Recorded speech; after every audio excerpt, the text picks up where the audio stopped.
What's going on, guys? It's your boy Cryptic here with surprisingly my first building tutorial. Now this video is going to mainly be focused on beginning to mediocre players. Say some of the more advanced techniques are just a little too tough for you, so stick around at the end because everything in this video can be used in real games, and I think it'll help you transition into harder techniques in the future. Now, please consider subscribing if this video helped you out, and let's hop on into it. Now I want to start this video off with two key things that you need to understand about building. First off is crosshair placement. So depending on where you're looking at a wall, floors and cones will either place above or below. It's also worth noting that cones can be placed from very far away. They're the furthest placing builds, so you can use this to your advantage in a lot of situations. It's also important to know you can place walls way above you. This building technique is called highwalling, and we'll get into that later in the video. You can also place walls below you if you're looking down. This will all come in handy throughout the video, so just lock that into your brain. Starting out with the absolute basics and fundamentals, this is called ramp rushing. This is when you're starting a build fight with an opponent. When you're ramp rushing, you'll want to add extra layers for extra protection.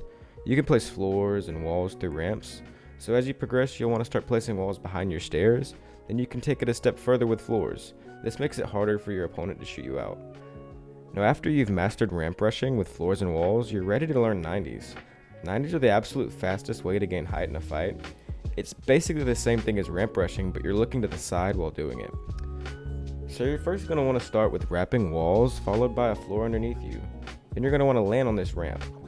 Now there's a mechanic in the game called jump fatigue, and if you jump 2 times in a row, your character won't be able to jump as high, and you'll eventually just be hobbling in place.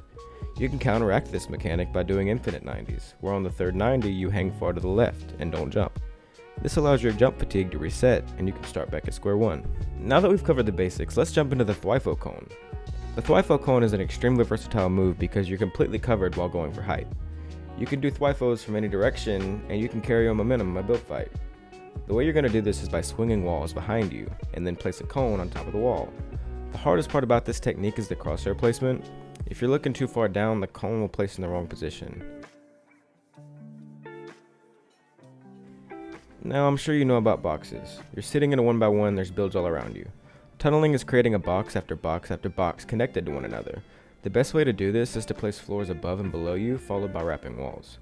This is called a full tunnel, and though there's many tunnels, they all have their benefits. This should be your bread and butter. Now at this point, you should probably be practicing your single, double, then triple edits. This is something you're going to work at progressively until you've actually got it down. So you're going to start out by simply running up a ramp, editing through floors and cones until you're able to do them simultaneously. Once you've got that down, you're going to want to add a wall at the end. This will be your bread and butter as you get better and better. One really helpful tip for maximizing your edit speed is to try to press the edit and select key at the same time so the gray X is immediately selected. Timing is key here. Then I want you to just practice spam editing in that single tile as fast as you can consistently. Once you get this down, I promise your edit speed will double. Now, we're nearing the end of part 1 of this video, so let's close it out with 2 of my favorite techniques. First, we're going to learn high walls. As I mentioned earlier in this video, you can place walls a lot higher than you realize. This is probably the most simple way of implementing high walls, and coincidentally, it's the most commonly used one. Say you're on a stair, ramping up to an opponent. You can jump and place 4 walls to claim them before your opponent. This catches so many people off guard because when you land on this stair, you can immediately open this wall for a free shot on an unsuspecting opponent. Finally, we're going to tackle side jumps, and admittedly they're probably the most difficult thing to master on this list, but I'm here to guide you through this.